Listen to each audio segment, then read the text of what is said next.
Olá, meu nome é Michel Antonioli e este é o canal Vamos Pastelar? Então, hoje eu vou falar também da importância de reproduzir grandes mestres da arte, da pintura. Tá, por que eu vou reproduzir? Tem aquela questão, né? Por que eu tenho que reproduzir se ele já fez? Por quê? Eu vou explicar. É assim, quando você vai fazer uma obra de arte, você sempre vai tentar enganar o público. Você vai interpretar aquela coisa. Você vai pegar aquele objeto, que é o seu objeto de admiração, de contemplação. Pode ser uma paisagem, pode ser um bichinho, pode ser a sua musa inspiradora, o seu muso inspirador. Você sempre vai ter um objeto que você vai tentar deixar ele artístico, né? Você vai fazer uma obra de arte interpretando aquele objeto. Qual é o problema disso? Quando você mexe com cores, principalmente, além da questão da luz e da sombra, que é o principal no preto e branco, você tem a questão dos tons, das temperaturas. Você tem várias questões que, às vezes, reproduzindo do real, tentando trazer do real para o pictórico, chique, né? Pictórico, do real para o pictórico.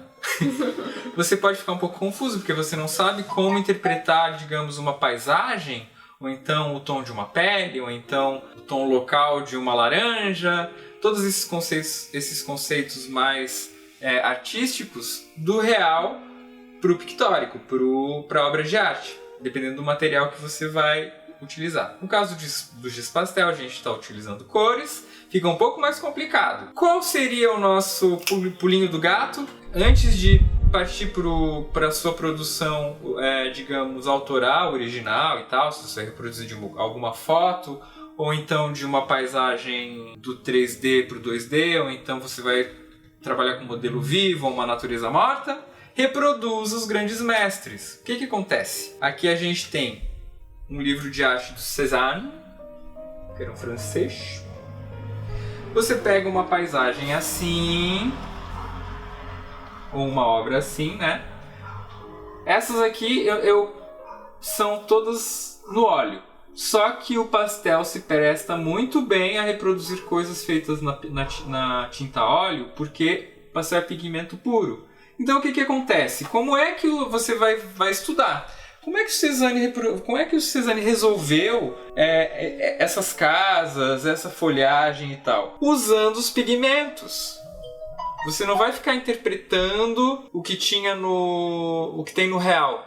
Você usa os pigmentos. Fica mais fácil, tá? Então, além de tudo, esse tipo de obra, como ele tá com um nível de abstração bem grande, você não precisa ficar tão preocupado em fazer as coisinhas, os detalhezinhos. Você sugere.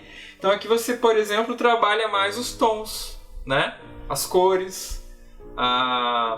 Se as cores são mais frias, mais quentes, você pode trabalhar. E se você não tiver exatamente os mesmos tons, porque isso é bem difícil também, imagina, isso aqui deve ter 100 anos, esses pigmentos, a tecnologia ela contribui muito para que os pigmentos ficassem mais vivos, que as cores se fixassem melhor. Então você reinterpreta, você faz uma releitura da obra. Você pode ou reproduzir, a reprodução sempre é o mais fiel possível, tanto que tem falsificadores, né? Eles reproduzem obras de arte, tem alguns falsificadores que são muito bons, inclusive. Ou você reinterpreta, você faz uma releitura da obra. Você pega essa como base e você pode brincar em cima dela, certo? Esse é um exemplo, ó. Aqui tem outro também. São obras mais abstratas. Daí aqui na contracapa, ó, já tem uma natureza morta, à la Cézanne. Provavelmente ele usou modelo vivo, no caso modelo morto, que são as frutinhas, e ele interpretou nessa técnica.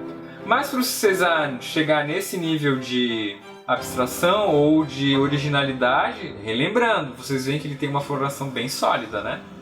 Tá tudo aqui, espaço negativo, a composição, né? As cores, até o equilíbrio das cores, por mais que seja uma coisa surreal, tem um equilíbrio aqui, né? É agradável, certo? Esse é um exemplo. Outro que eu acho legal, é sempre bom para esses testes com cores, pegar os impressionistas. É o Claude Monet, outro francês.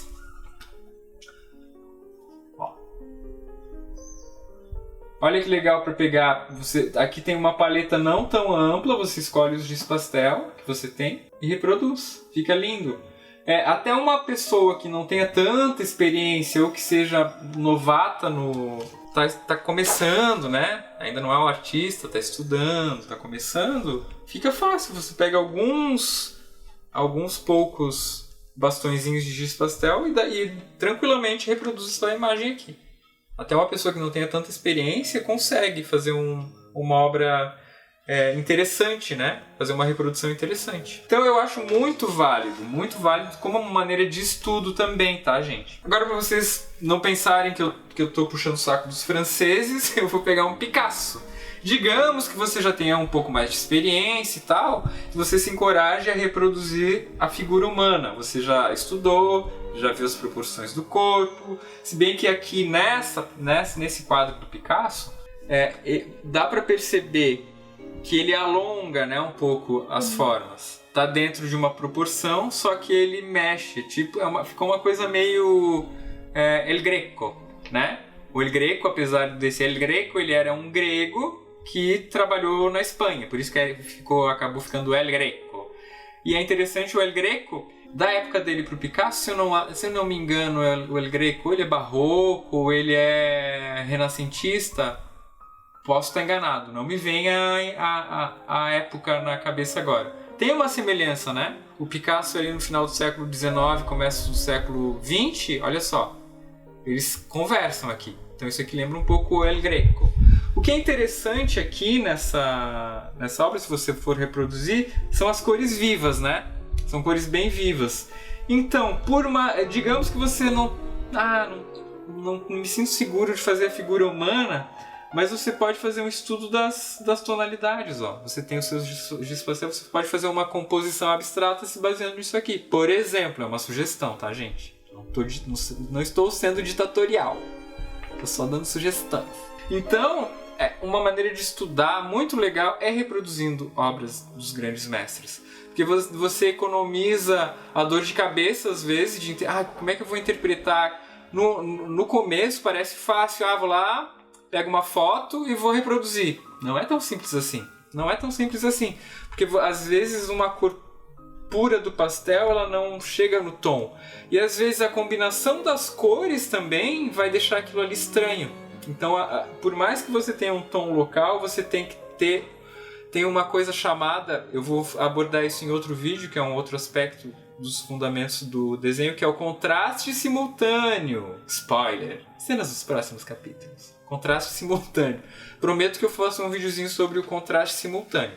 Para entender o contraste simultâneo, é legal fazer bastante preto e branco também. Você entendendo a luz e a sombra, você entende o contraste simultâneo nas cores também depois. Certo? Então, um outro exemplo, eu não trabalho só com giz pastel, a gente tem aqui esse quadro que eu estou finalizando. Como eu não trabalho só com giz pastel, eu trabalho com grafite, com tinta a óleo, com lápis de cor e tal, aquarela, eu estou reproduzindo esse quadro aqui do Da Vinci, tentando reproduzir, porque é muito complicado, tá, gente? Outra coisa, quando você vai reproduzir uma obra de arte, a menos que você tenha acesso à paleta exata do que ele usou na época, imagina lá em 1500 e tanto, Da Vinci, que era um cientista e ficava experimentando trocentas coisas, esse quadro, por exemplo, ele demorou 15 anos para fazer. Não porque ele, não tivesse talento e nada disso. É porque ele ia testando, ele começava a aplicar uma técnica aqui, daí depois ele era chamado lá por Unisforza, na Itália, depois ele voltava, continuava, e o quadro acabou ficando inacabado, tá? Então ele está no Museu do Louvre agora, mas esse quadro ele ficou inacabado.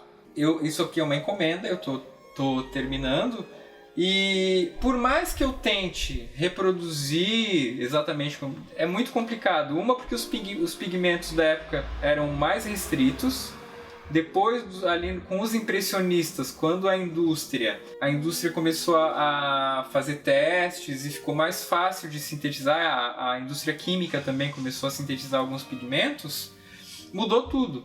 Então, essa paleta do quadro original do Da Vinci é muito diferente dos pigmentos que eu estou usando agora. Eu estou tentando fazer uma reprodução aproximada, tá?